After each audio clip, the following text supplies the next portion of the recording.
ఈ programme Joyce Meyer ministries partners మరియు friends ద్వారా స్పాన్సర్ చేయబడింది. మీరు ఎవరైనా సరే, మనందరికీ జీవితాల్లో ఒత్తిడి ఉంటుంది. లేదా మీరేం చేస్తున్నా లేక ఎక్కడ ఉంటున్నా క్రిస్టియన్ అయినంత మాత్రాన మనం ఆ ఒత్తిడికి లోనవమనేం లేదు. అయితే ఒత్తిడి అనేది మీ జీవితాల్లో ఇప్పుడు పోషిస్తున్నంత పెద్ద పాత్ర పోషించనవసరం లేదు. మీ తల మీద తేలుతున్న విషయాలన్నీ కూడా క్రిందకొచ్చి మీ మీద పడిపోతాయేమోనన్నవి వెనక్కి తగ్గి మాయమవ్వచ్చును కొన్ని సింపుల్ స్టెప్స్తో.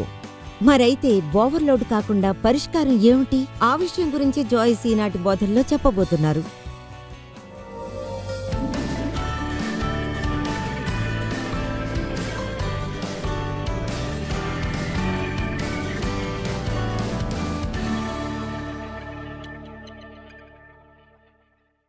తండ్రి, నాటి వాక్యానికై కృతజ్ఞతలు.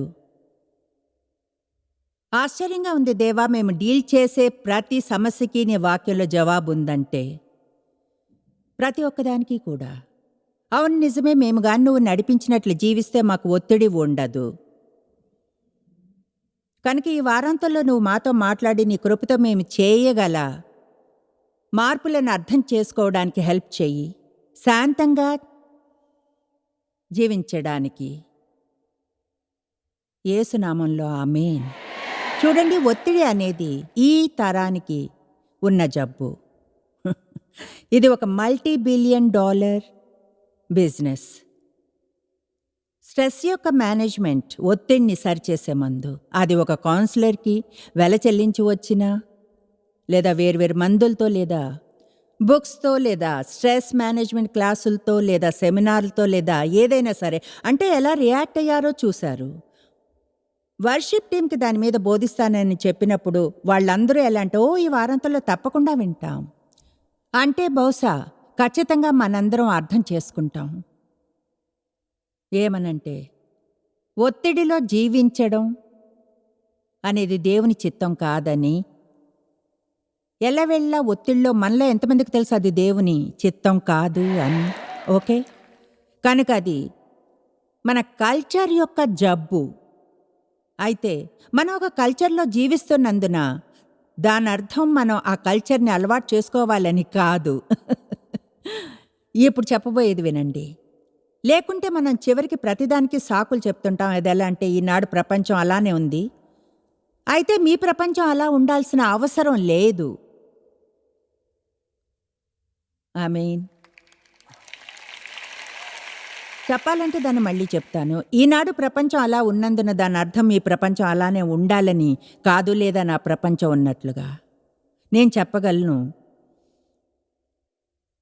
ఒకవేళ మీ జీవితంలో ఏదైనా మారబోతుంటే, లేదా నా జీవితంలో, అప్పుడు దాన్ని మార్చడానికి బాధ్యతని మనమే తీసుకోవాలి. దాని అర్థం దేవుడు లేకుండా మార్చగలమని కాదు. ముందుగా ప్రతి పరిస్థితిలోనూ మనం చేయవలసింది దేవుని వద్దకు వెళ్ళడం. అయితే మనం రెంటిని కలిపి వేస్తాం. దేవుడు ఏం చేస్తాడు, మనం ఏం చేయగలిగేలా చేస్తాడన్నదాన్ని చూడండి. మనం దేవునితో పాలు పంచుకునే వారము, దేవునితో పార్ట్నర్స్మే. నేను నిజంగా నమ్ముతాను ఏమనంటే, చాలాసార్లు ప్రజలు దేవుడు అన్నీ సరిచేయడానికే ప్రార్థన అని. అప్పుడు మనం ఏమీ చేయకుండా, లేదా నేను అవే పిచ్చి పనులు చేస్తూనే ఉంటాను గతంలో చేసినవే. అయితే ఇప్పుడు ఏదో ఒకలా దేవుడు నా జీవితంలో విత్తే దాని పంటను తీసేయాలని ఆశిస్తున్నాను. అర్థమవుతుందా? అందువల్ల ప్రార్థించినప్పుడు మీ చెవులు తెరుచుకుని ఉంచుకోవాలి.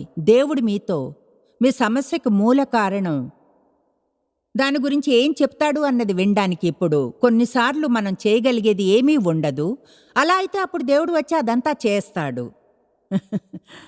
అయితే చాలాసార్లు మన సమస్యకు మూల కారణం చెప్పాలంటే జ్ఞానం లేకుండా జీవిస్తుంటాం. బైబిలు ఆ అజ్ఞానం అని చెప్పే దానిలో జీవిస్తున్నాం. అయితే మనం జ్ఞానంలో నడవడం లేదు, మనం పనులు చేస్తుంటాం. బహుశా మనం నివసించే కల్చర్ వల్లనే ప్రతి ఒక్కరూ చేసేది అదే, కనుక మనము అదే చేస్తాం. అయితే ఎల్లప్పుడూ మనం తిరిగి దేవుని వాక్యం వద్దకెళ్ళాలి. తిరిగి దేవుని వాక్యం వద్దకు. తెలుసా, సామెతల నిండా జ్ఞానమే ఉంది. తిరిగి దేవుని వాక్యం వద్దకు ఒక కమిట్మెంట్ చేసుకోండి. మీ చుట్టూ జరిగే దాని ప్రకారంగా ఏమాత్రం జీవించబోమని, కానీ పరిశుద్ధాత్మ నాయకత్వం ఆధారంతో నిర్ణయాలు తీసుకుంటామని. నమ్ముతారా అందరం ఆత్మచేత నడిపించబడి నడిస్తే శాంతకరమైన జీవితాలుంటాయని? ఓకే. కనుక చెప్తున్నాను, నా దగ్గర ఎలాంటి మ్యాజిక్ ట్రిక్ లేదని మీ మీద ఈ వారాంతంలో తిప్పగానే మీ ఒత్తిడంతా పోవడానికి. అలాగే ఇంకెవరి దగ్గర ఉండదు. నిజం తెలుసుకోవాలనుకుంటే నిజంగా కొన్నిసార్లు అనుకుంటాను, ప్రజలు స్ట్రెస్ మేనేజ్మెంట్ క్లాసెస్కి వెళ్ళినా లేదా కౌన్సిలింగ్కి లేదా వేరే ఏదైనా ఎక్కువగా మళ్ళీ మైండ్ సెట్తో వెళ్ళరనుకుంటాను మార్పును చేయగలను. బహుశా అదంతా ఎవరైనా నా సమస్యను పరిష్కరించాలి. మనం ఇక్కడ నిమిషం ఉండాలి, లేదంటే పూర్తి విషయం అంతా వ్యర్థమవుతుంది. నేను మీ సమస్యని తీర్చలేను, అలాగే దేవుడు కూడా. ఒకవేళ దేవుడు మీకు చూపించి చేయమన్నది చేయకుంటే, లేదా దేవుడు చూపించి చేయవద్దన్నది చేయకుంటేనో, మీరు ఇది అర్థం చేసుకోవాలి. ఎందుకంటే ఇది నాకు చాలా బలంగా వస్తుంది. ఏమనంటే, ప్రార్థన అనేది కేవలం దేవుడు ఇదంతా సరిచేస్తాడు అంటే నిజంగా చాలాసార్లు జరిగేది అదే. ఎందుకంటే మనం బహుశా మీరు దేవుడు చేయమని చెప్పింది చేస్తున్నారేమో, ఇప్పుడు దేవుడు ఆయన వంతుని చేయాలి. ప్రార్థన కేవలం దేవునితో మాట్లాడడమే కాదు, అది దేవుణ్ణి వినడం కూడా. దేవుడు తిరిగి మాట్లాడతాడు. ఆయన సరిగ్గా మనం మాట్లాడినట్టే మాట్లాడకపోవచ్చును, కానీ దేవుడు మీతో వేర్వేరు విధానాల్లో సంభాషిస్తాడు. దేవుడు ఈరోజు మీతో నా నోటి ద్వారా మాట్లాడతాడు, మీరు గాని వింటే. దేవుని వాక్యం ద్వారా మాట్లాడతాడు, ఒక చిన్న బిడ్డ ద్వారా, ఒక పరిస్థితి ద్వారా మాట్లాడతాడు. అంటే ఆయన అన్ని విధానాల్లో మాట్లాడతాడు. మనం ప్రార్థించి పాటించాలి, విధేయత చూపాలి.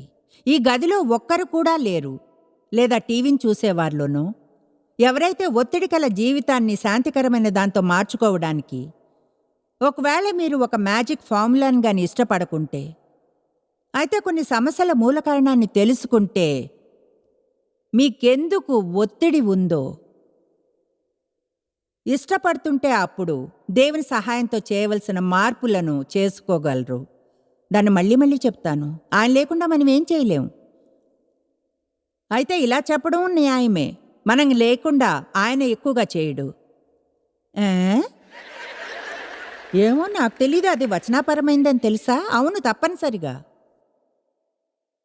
వచనం కరెక్ట్గా అలా చెప్పకపోవచ్చును, కానీ దేవుడు చెప్తాడు మన భారాన్ని వేయమని, బాధ్యతని కాదు.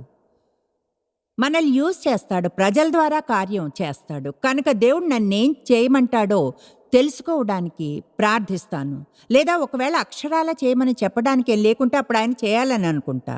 అయితే మనం అర్థం చేసుకోవాలి, నిజమైన ప్రార్థన అంటే దేవుడే ప్రతిదీ చేయాలని ఆశించడం కాదు, మనం కూర్చుని ఏమీ మార్చకుండా ఉండి.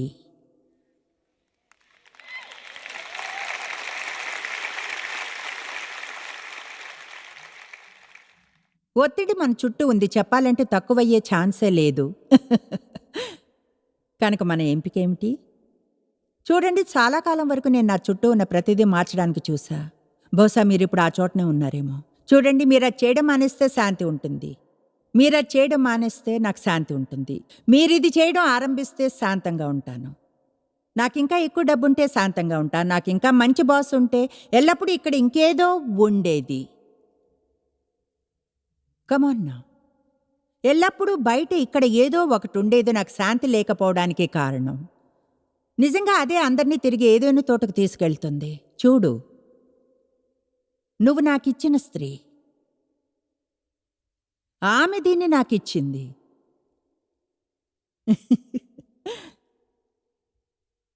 ఎక్స్క్యూజ్ మీ, పురుషులు ఇంటికి యజమానిగా ఉండాలనుకున్నాను.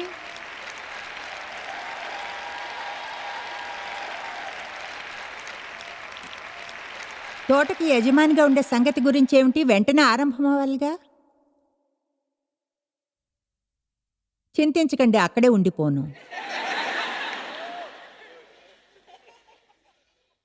మనం ఆ ఆలోచన నుంచి విడుదల కానంత వరకు చూడు, నేను తెలుసా నాకు కొంచెం శాంతి కావాలి, నువ్వు నా శాంతిని దొంగిలిస్తున్నావు. నా పరిస్థితులు మారితే మరింత శాంతిగా ఉంటుంది.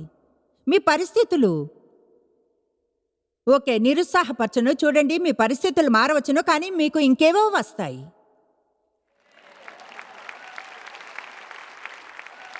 అదే అంటే వస్తాయి తెలుసా, మీకున్నవి వెళ్ళిపోతాయి, వెంటనే వేరే ఒకటి వస్తుంది. మనం లోకంలో ఎలా ఉండాలో నేర్చుకోవాలి, దానిలా ప్రవర్తించకూడదు. కనుక ఒత్తిడి మన చుట్టూ ఉంటుంది, అది తగ్గే ఛాన్స్ లేదు. కనుక మన ఎంపిక ఏమిటి? చూడండి, మనకి కేవలం 2 ఉన్నాయి నాకు తెలిసినంత వరకు. విరిగిపోయేంత వరకు ఒత్తిడిలోనే ఉండడం,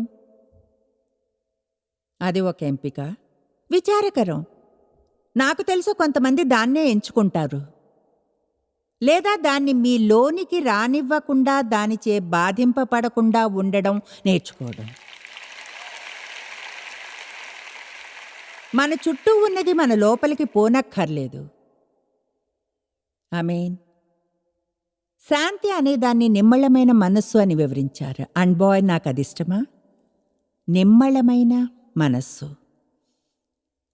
యేసు చుట్టూ ఒత్తిడి నిండిన పరిస్థితులుండేవి. ఫ్యామిలీ, ఫ్రెండ్స్ చేత తిరస్కరించబడి, మీలో కొంతమంది పరిస్థితి ఇప్పుడు అలానే ఉంది. ఒత్తిడి కలిగించుకుంటున్నారు. చెడుగా ఉన్నారని నేరారోపణ, ఏదో చేశారన్న నేరారోపణ, లేదా ఒకలాంటి దుష్ట ఉద్దేశం ఉందనేది ఏమాత్రం నిజం కాదు. తప్పైన నేరారోపణ ఒత్తిడిని కలిగిస్తుంది బాయ్. అందర్నీ ఒప్పించాల్సి వస్తుంది మంచివారమని. యేసు ఎన్నడూ అలా చేయడానికి ప్రయత్నించలేదని గమనించారా? ఆయన శిష్యులు ఎక్కువగా సరిచేయబడాల్సి ఉంది. ఆయన వారికి లోకానికి సువార్తను తీసుకెళ్లే పనికి తర్ఫీదునిచ్చాడా? పని చేయడానికి చాలా తక్కువ సమయం ఉంది. కొన్నిసార్లు మన చుట్టూ ఉన్న వారందరూ వాళ్ళు చేయవలసింది చేయకుండా మనల్ని ఒత్తిడికి గురి చేయగలరు. నేనెప్పుడూ ప్రతిసారి మీరేం చేయాలో చెప్పాలి. నిరంతరం అప్పుడు నేను చెప్పినప్పుడు మీరు చేయలేరు. పెద్ద సంఖ్యలో గుంపులు ఆయన్ని అన్ని చోట్ల వెంబడించారు. అందరికీ అద్భుతాలు కావాలి, స్వస్థతలు, ఏదో ఒక రకమైన సహాయం. నేను చెప్పాను కూడా, నా దగ్గరకు వచ్చే ప్రతి ఒక్కరూ దేన్నో కోరుకుంటారు. కొంతమంది తల్లులు మీరు అలా ఫీల్ అవుతారు. భర్తకేదో కావాలి, పిల్లలందరికీ. తర్వాత మీ పేరెంట్స్ ఫోన్ చేస్తారు, వాళ్ళకేదో కావాలి. ఆ తర్వాత మీ అత్తగారు, ఆమెకేదో కావాలి. అందరికీ నాలోనే ఓ భాగం కావాలి. ఇప్పుడు ఒక్క ముక్క మిగల్లేదు. ఎంతమంది అలా ఎప్పుడైనా ఫీల్ అయ్యారా? అయితే చూడండి, యేసు ఆయన అక్కడ ప్రజల కోసమే ఉన్న, ఆయనకి ఎల్లలు ఉండేవి. మనం వాటిని గురించి రేపు మాట్లాడుకుందాం. చూడండి, మీ పక్కింటి కుక్క మీ పెరట్లో వెళ్ళకూడదు అనుకుంటే ఒక ఫెన్స్ వేయించడం మంచిది.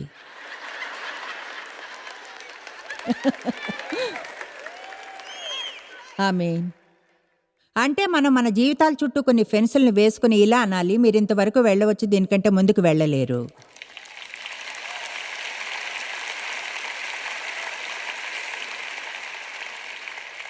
ఆయన శిష్యులు ఒకరు 30 వెండి నాణాల కొరకు ఆయన్ని మోసం చేశాడు. తన జీవితంలో క్రూషియల్ టైంలో పేతురు ఆయన ఎవరో తెలియదన్నాడు.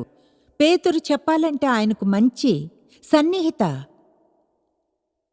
స్నేహితుల్లో ఒకడు. మానసికంగానూ భావుకంగానూ నిరంతరం ఆయన సెలువు మీద సహించబోయే శ్రమను గురించి తెలుసు అతనికి. వావ్! ఒత్తిడితో ఉన్న రోజున గురించి మాట్లాడడం. అయినా వాటన్నిటి మధ్య ఆయన ఇచ్చాడు యోహాను 14:27. శాంతి మీకు అనుగ్రహించి వెళ్ళుచున్నాను, నా శాంతినే మీకు అనుగ్రహించుచున్నాను, లోకమిచ్చినట్టుగా నేను మీకు అనుగ్రహించటలేదు.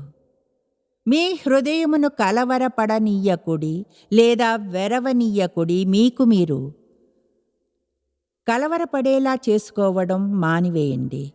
మీరు మిమ్మల్ని భయపడేలా, పెరికిగా, అస్థిరంగా ఉండేలా చేసుకోకండి. ఇప్పుడు ఇటువంటిది పాయింట్ని నిరూపిస్తుంది నేను చెప్పడానికి ప్రయత్నించిన దాన్ని. దేవుడు ఎప్పుడు ఆయన వద్దకు మనం ప్రార్థనలో రావాలంటాడు, సిద్ధంగా ఉంటాడు హెల్ప్ చేయడానికి, మనం చేయలేంది చేయడానికి. ఆయన అద్భుతాలు చేసే దేవుడు. అయితే మనం ఇక్కడ చూస్తున్నాం, దాన్ని ముందుగా నేను కానీ నమ్మితే నేను ఎన్నడూ శాంతి కొరకు ప్రార్థించిన అవసరం లేదు. ఎందుకంటే ముందే నాకు శాంతి ఉంది, దాన్ని యూజ్ చేయడం లేదు. ఆయన చెప్పింది అది కాదంటారా? నా శాంతిని మీకు ఇస్తున్నాను. మనం కానీ తిరిగి జన్మిస్తే మన లోపల శాంతికి రాజకుమారుడు నివసిస్తుంటాడు.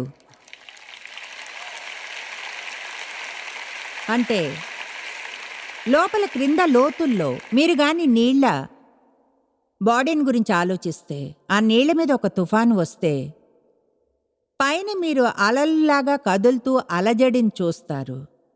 అయితే అడుగున లోతున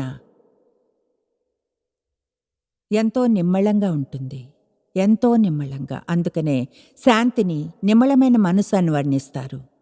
మన చుట్టూ అన్ని రకాల విషయాలు జరగవచ్చును.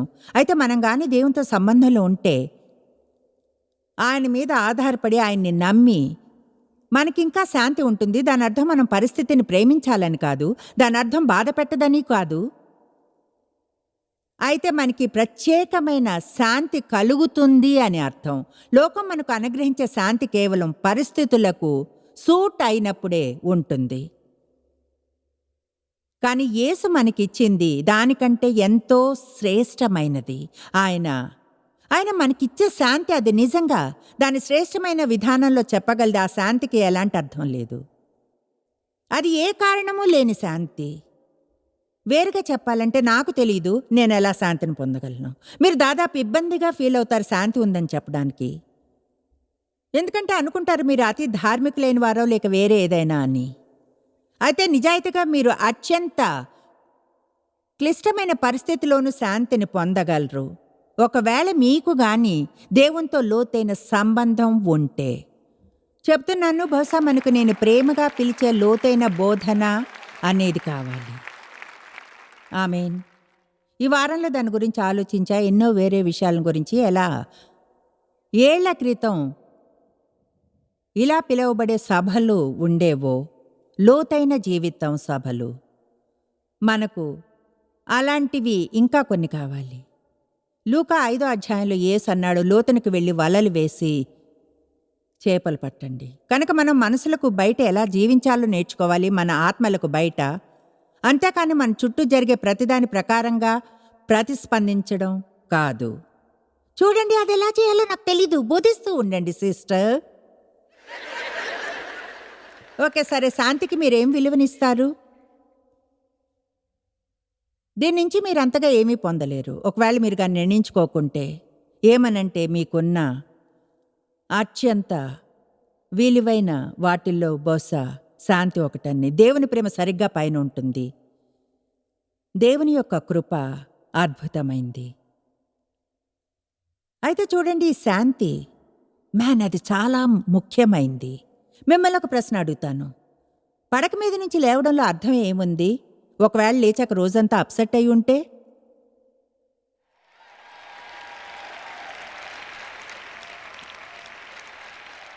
అందుకని కొంతమంది నిరాశ చెందిన వారు మంచం మీద నుంచి లేవాలనుకోరు, మంచం మీదే ఉంటారు. మరొక రోజును ఎదుర్కోవాలనుకోరు. అయితే జవాబు అది కాదు. జీవితం నుంచి దాక్కోవడం జవాబు కాదు. మన సమస్యలను అవాయిడ్ చేయడం కాదది. అది విషయాలతో ఎలా డీల్ చేయాలో తెలుసుకోవడం, యేసు విషయాలతో చేసినట్లుగా. నా ఒత్తిడి ప్రయాణాన్ని మీతో పంచుకుంటాను. అప్పుడు నేనేం చెప్తున్నానో మీకు అర్థం అవుతుంది. ముందుగా ఎన్నో ఏళ్ళు నా తండ్రి చేత సెక్షువల్గా అబ్యూస్ చేయబడ్డాను. కనిపించిన మొదట అతన్ని పెళ్లి చేసుకున్నా ఎవరు ఎన్నడూ ఇష్టపడరనుకుని. అతను ఒక ఆర్టిస్ట్, చిన్న దొంగ. చివరికి ఏదో దొంగతనం చేసి జైలుకి వెళ్ళాడు. అదొక 5 ఏళ్ల పీడికల, 18 ఏళ్ల పీడికల పైన. కనుక ఇప్పుడు నాకు 20 ఏళ్ళు, 23 ఏళ్ళు. అంతా గందరగోళం. చూడండి, అంతా ఆశ్చర్యం. బయట చూడ్డానికి ఎంతమంది బాగుంటారో కానీ బాయ్ గందరగోళంలో ఉంటారు. ఆమేన్. అయితే బహుశా వాళ్ళు నాకు ఈ పదాన్ని అంటించారు, డిస్ఫంక్షన్. తెలుసా? చూడండి, అందుకనే అంతగా దేవుని వాక్యం గురించి మూలంగా ఉంటాను. నన్ను మార్చింది వాక్యమే. కేవలం దాన్ని చదవడమే కాదు, కానీ దాన్ని స్వీకరించడం, ప్రేమించడం, విధేయత చూపడం, ఇదంతా 40 ఏళ్ల ప్రయాణం. అయితే ఏమిటో చెప్తాను. దేవుని వాక్యం మీ జీవితంలో కార్యం చేస్తుంది. ఒకవేళ అది చేయమని చెప్పింది మీరు గాని చేస్తే.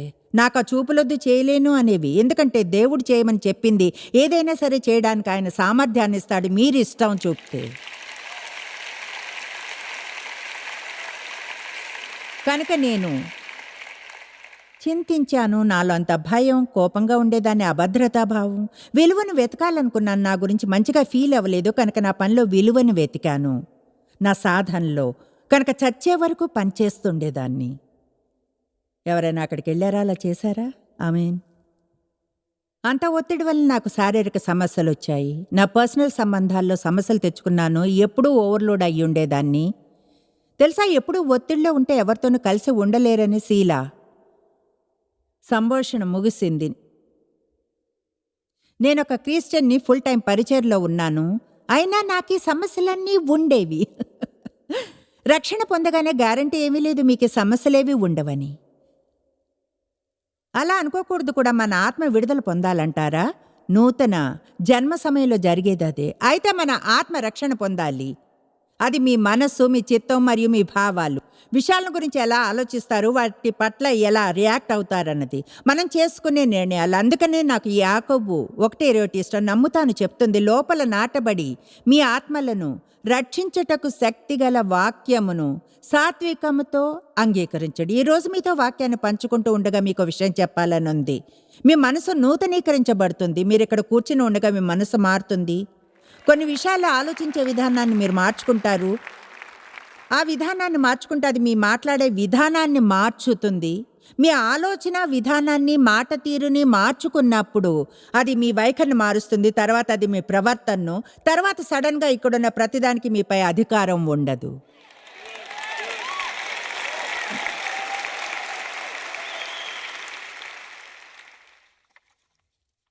ఎన్నో ఏళ్ల బాధ తరువాత చివరికి నిర్ణయించుకున్నాను, ఏది ఏమైనా నాకు శాంతి కావాలని. ఇక్కడ ఒక్క నిమిషం ఆగి చెప్తాను. డేవి నాకు గొప్ప ఉదాహరణ అని. మీరు కానీ అరుదైన వారిలో ఒకరైతే ఎంతో శాంతంగా ఉండేవారు. ఈరోజు మీకు ఇది అవసరం లేదు అని అనుకుంటుంటే, ఒత్తిడిలో సమస్య లేనందున. నిజంగా అవసరమే. మీకు ఒత్తిడితో సమస్య లేకున్నా సరే, ఒత్తిడి ఉన్న అన్ని రకాల వారితోనూ మీరు డీల్ చేస్తారు.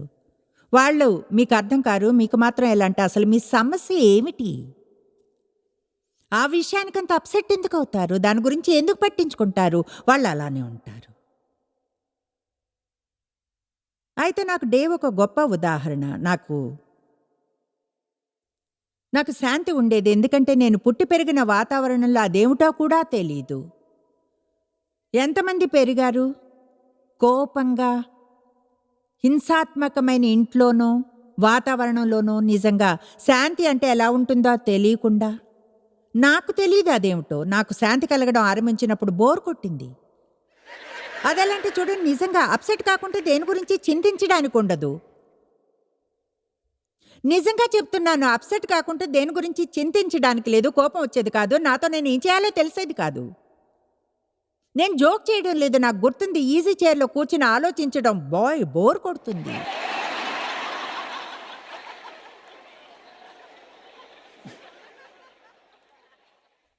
కనుక ఈ సందేశాన్ని అనుసరిస్తే కొంచెం కల్చర్ షాక్ నుంచి వెళ్లాల్సి వస్తుంది.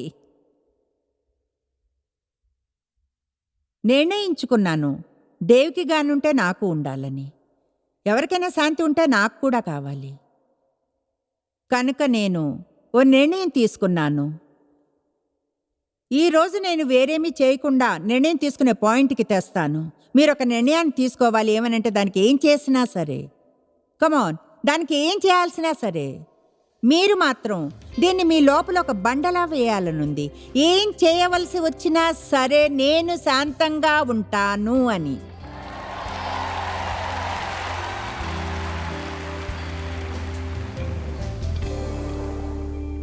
చూడండి, మీరు ఓవర్లోడ్ అయ్యి ఒత్తిడిలో ఉండనవసరం లేదు. నిజం చెప్పాలంటే సవాలు చేయాలి. శాంతి పొందడానికి ఏవైనా చేయగలమని. అది ఆరంభించడానికి ఉన్న మార్గాల్లో ఒకటి, యేసు ముందే మీకు శాంతిని ఇచ్చాడని తెలుసుకోవడం. మీ లోపల శాంతి ఉంది, దాన్ని మీరు అభ్యసించి దాని వద్దకు చేరాలి. యోహాను 14:27 ఆయన అన్నాడు, శాంతినిచ్చి వెళుతున్నాను, నా శాంతిని మీకు అనుగ్రహించి వెళుతున్నాను. మీరు ఎన్నడూ తెలుసుకోలేనంతగా జాయిస్ మేరీ మినిస్ట్రీస్లో మీరు మాకెంతో ముఖ్యం. మిమ్మల్ని అభినందిస్తున్నాం. మా ప్రపంచవ్యాప్తపు మినిస్ట్రీ సాధ్యం అయ్యేలా చేసే మా ఫ్రెండ్స్ మరియు పార్ట్నర్స్ కి థ్యాంక్స్. అందరం కలిసి ఆకలిగొన్న వారికి భోజనం పెడుతున్నాం, బీదలకు బట్టలు ఇస్తున్నాం, సువార్తను దేశాలకు చాటుతున్నాం. మమ్మల్ని కాంటాక్ట్ చేయండి లేదా joycemeyer.orgని ఈ రోజే విజిట్ చేయండి. మీ ప్రార్థన విన్నపాలను కొరకు అలాగే మరిన్ని సాధనాలను గురించి తెలుసుకోండి. జాయిస్ మేయర్ షెడ్యూల్ని చూసి భాగస్వామిలో భాగమవ్వండి, క్రీస్తు ప్రేమను ప్రపంచమంతటా పంచుకోవడానికి.